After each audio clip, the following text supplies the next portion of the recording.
This is a farce. This is a farce. She-Hulk, episode 4, where there's absolutely no plot, it's just filler and Tinder. Now before I start breaking down this episode, I must tell you guys that I was wrong. Yes, me. I was wrong. The actual, real Andrew made a mistake, and I am sorry. I made a claim that was so wrong that I should be humiliated, but I'm not, because I'm so cool. I bet money on the fact that Daredevil was gonna be in this episode, and he wasn't. Yeah. Daredevil wasn't in this episode. I was waiting for him to show up when they were fighting demons, but he didn't show up. So yeah, I was wrong. Don't worry guys, he'll be in next episode. Trust me, they've already given out teaser trailers. Anyway, we start with a magician in LA doing an act on stage, and the crowd is obviously not impressed. He does a couple more tricks until his agent, associate, whatever, tells him that he should do the spinny portal thing. So he decides to do the epic trick and invites a drunk onto stage. Ah yes, invite the person who is absolutely hammered on stage to do your portal trick. Good idea, buddy. Then he opens a portal, and in the portal is a bunch of heads on spikes. And the drunk woman just decides to walk in. Okay. Then we cut to Wong, and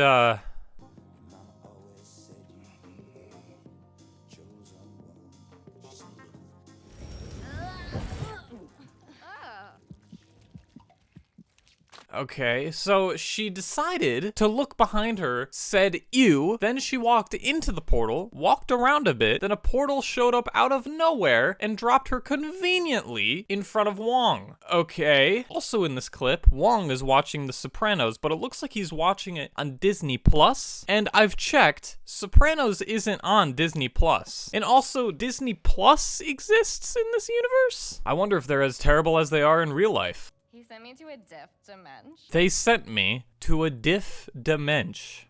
Kill me. Then we get more fourth wall breaking. You look happy. I guess you saw that Wong is back.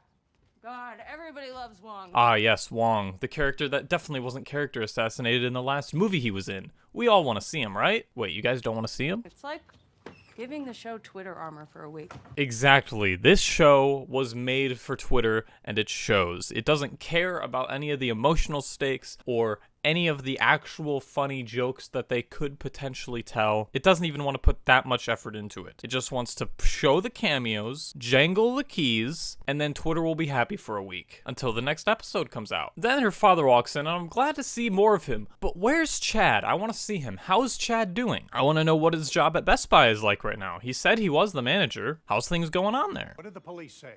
Oh, police stuff. You didn't call them? Are you serious, Jen? Yeah, we're not going to look for them or call the police. We're just going to let them terrorize another group of people in the city with their CGI Asgardian weapons. We'll just let them go. Who needs the justice system? Jen then says that if that group of weirdos comes and tries to attack her again, she'll just beat them up again. You know, don't worry about what they could do to other people. Just yourself. Good superhero mentality right there. We then go to her work, and she's going through her to-do list. And from a glance, it seems very busy. A lot of stuff to do on her to-do list. She's a very busy person. But when you take a closer look, it's just covered in useless things. Order highlighters. Edit to-do list. 2 hours! Apparently, it's gonna take her 2 hours to edit her to-do list. Meet Nikki in the bathroom at 11:47? I'm sorry, what do you have to do in the bathroom at 11:47? Actually, I don't want to know. Never mind. Buy and read How to Make Friends and Influence People. That does not sound like that great of a book, at least morally speaking. Color code sticky notes. Order those new Cheetos you saw. Order more chopsticks. Stop wasting chopsticks. You know, let me stop you there. Maybe don't order these things and just go to the store and buy them. They probably have them at the store. I'm just saying. Drink more water.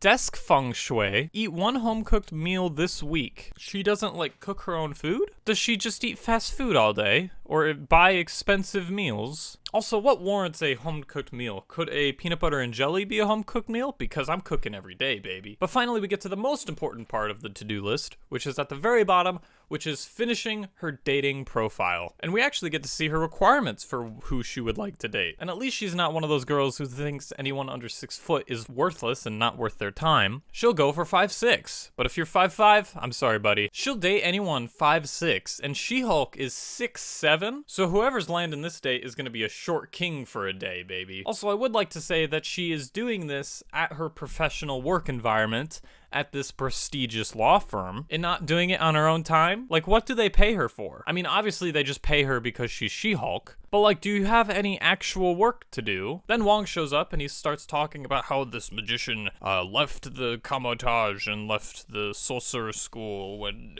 in a week, and he is now destroying the multiverse. But for some reason, Wong wants to go through the legal system this time instead of handling it himself. The last time we saw him, the first thing he wanted to do is use magic to fix the situation. But oh no, he's gonna deal with this with the law, even though he could just easily go up to him during one of his acts and take his sling ring. Doctor Strange did it in the final fight scene. He just used telekinesis and stole it. But oh no, the writers need Wong in this episode. And instead of writing the jokes around the characters, they're writing the characters around the jokes. Not a good idea. Then he leaves, and all I can think of when he's going through the portal is, man, that lighting is bad. And the green screen work. Like, look at it. It's so bizarre. I want to make it clear, I'm not blaming the CGI artists. I'm blaming Disney for enslaving them. Then we go back to the lawyer bar, still a dumb idea, and she's doing legal work at a bar. You see, I don't know about you, but I think that that's the last place I would be wanting my lawyer to be working at. Because, you know, I don't want her filing legal documents while she's drunk. Then we get this random guy that shows up, and I'll just play the scene. Ladies, I hate to see two stunning women sitting all alone. Okay, well, there's two of us, so by definition, not alone. Can I buy you sexy ladies a round of drinks? Okay, sir, we're clearly in the middle of work here. When you change your mind, I'll be at the bar. Wow. You know when scenes just stop the entire show and they just exist and have no merit to the plot, character, or story? Yeah, we just watched one of those. And no, I don't have anything to say about it. Then Nikki, which by the way, finally learned her name, continues to be a terrible friend. While looking at Jen's Tinder account, she does this. Oh, okay. Oh my god, are you swiping? Yes, of course. Come on, it's a numbers game, all right? After about 500 swipes, you're gonna get about a third of those as matches, and then that's when the real filtering happens. Ah yes, because continually swiping is the best way to set up your future. You know, Nikki, you sound like one of those frat boys. Hey bro, you know, if you ask out 100 girls, one of them's gotta say yes. Yeah, that's you right now. Just saying. Then Nikki continues to be a terrible friend. Oh, come on, this is good. What if you made a profile? Hear me out. As She-Hulk. Ah yes, because introducing yourself to people as an extreme that isn't actually you, so that they would swipe to go on a date with you completely out of the absurdity of the situation and going out on a date with a giant green woman. And not because they're interested in you, just the gimmick that you become. Then Jen denies this and says no to making a She-Hulk profile because that's not who she is. Good job, Jen. I'm glad you're standing up for yourself and you're not doing something just because you're being peer pressured by your terrible friend. Then Jen and Wong are going to the magician's office and they are handing the magician a cease and desist, even though he can just use his telekinesis magic and grab the sling ring out of his pocket. Then the magician actually has a point and he says that you can't copyright magic, which is completely fair. All Wong has to say is that the magic man is sending people to hell dimensions, or sorry, diff dimension, with decapitated heads on spikes, and you have to fight demons. Then we see Jen go on a date with one of all of those people that she swiped through. Good job, Nikki. And we see the downside of this because the guy that she's going out with looks like a serial killer. Good job, Nikki. Then he starts talking and he says that he's a New Yorker even though he's lived there for 14 months. I guess that was a joke, so laugh? No? Okay. Then this broke entrepreneur guy starts checking out other women, and man, bro, you could have been way more subtle about that. Nah, you're just gonna go like this, and no one's gonna see ya. Okay. Also, why is he looking at women? He's an entrepreneur. He doesn't have time for them. He watches Andrew Tate and sells nicotine gum to middle schoolers. Then the waiter comes by with the bill, and they both put their hands in their pockets. But you see, if we look at this objectively, he is practically unemployed, and she is a lawyer who works at a prestigious law firm, so she probably gets paid pretty well. So when it comes to common sense and, civility and, manners, who do you think should pay? But oh no, how dare he make the woman pay? Then we go to another court scene, and I would like to point out this article that says that the writers weren't even able to write a rousing trial scene. Wong and Jen are suing the magician for unfair competition, but this is not the means that Wong should be suing this guy for. I'm gonna say it again, Wong. Just steal the sling ring. Or, get Mordo to stop by and suck the magic from him. Or you could do that yourself. You are the Sorcerer Supreme. You probably know how to do things. And if you don't, you have books to read. But no, I'll say it again. The writers are writing the characters around the jokes instead of the other way around, how it should be. Then the judge asks Jen if she has any evidence to support her case. And she doesn't have any? I'm sorry, how does she not have any evidence? This case should be thrown out immediately. I'm baffled by the fact that she hasn't put any effort into finding any evidence at all. But it's fine, she probably forgot to put it in her to-do list. Then Wong just decides to summon the woman from earlier, and the judge is completely okay with putting a drunk witness on the stand. Okay. Madison King.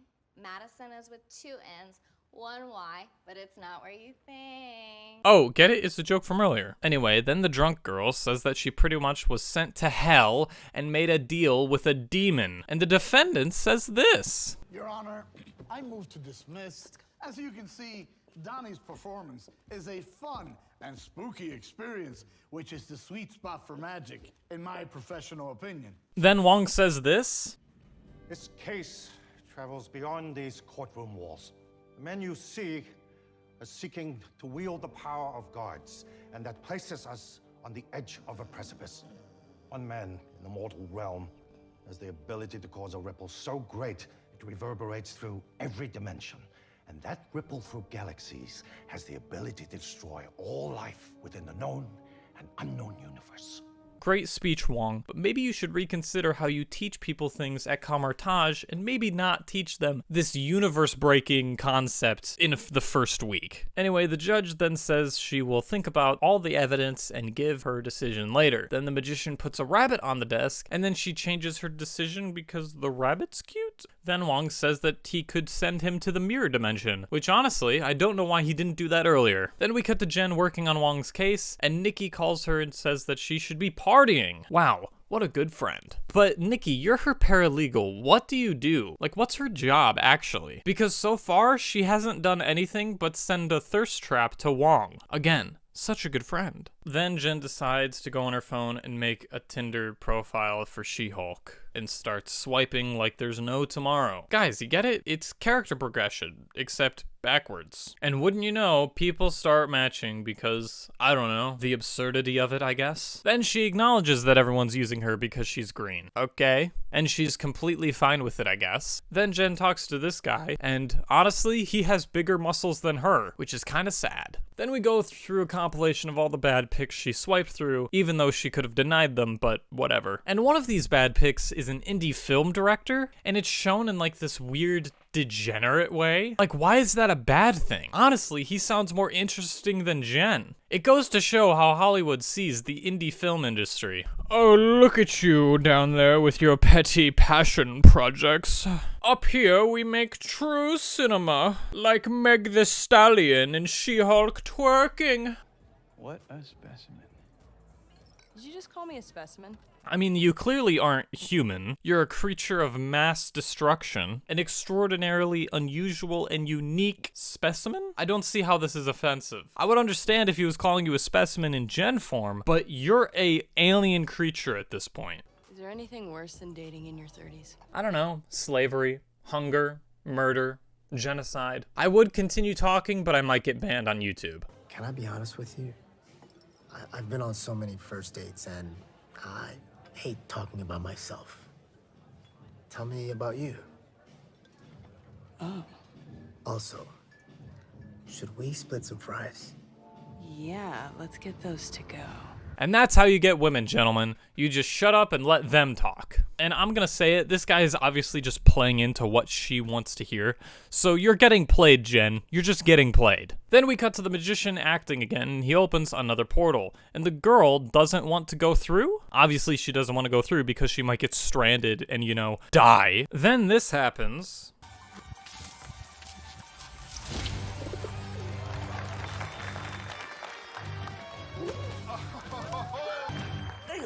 Amazing!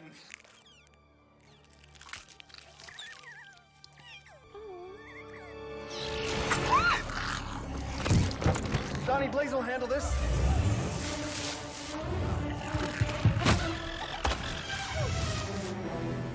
And then you're probably thinking, oh, this is a quick fix. Just close the portal. It's fine. Don't worry about it. But you see, he can't close the portal because he says the portal's broken, even though that we never see him attempting at closing the portal. Then we cut to Wong again, and he's watching The Sopranos again on Disney Plus, which is impossible. Hey guys, editor Andrew here. I just wanted to point out that he's not actually watching The Sopranos. He's actually watching a show called This Is Us. And I like that show. I think it's a good show. Go watch it. Anyway, let me get it back to actually Andrew. The magician comes through and asks him for help. So he goes. Perfect. What should I do? Call my lawyer. Oh, sorry, I think she's conveniently spilling wine on men's shirts. Again, I'm gonna say it, I'm baffled that some of these guys have bigger muscles than She-Hulk. Again, baffling to me. Then they get interrupted by Wong. Miss Walters, why aren't you answering your mobile phone? Never mind, I see. Finally, we get some spicy action in this series. Thank God. Wong does some cool things. He makes a lasso out of the broken portal and starts lassoing all of these demon creatures and go in cowboy mode while throwing them into another portal. And Jen starts just grabbing a bunch of them and acting like she's playing Doom. But then it kind of gets ruined by Wong just doing this.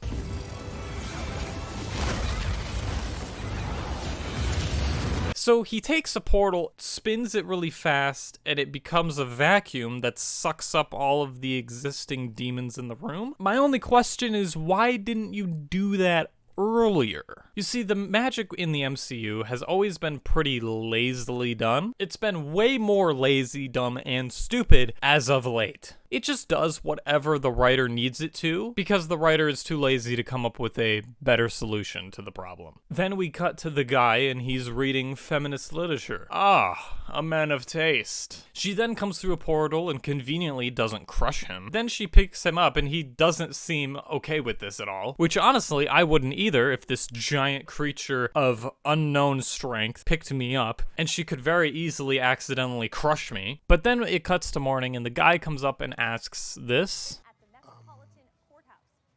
Who are you?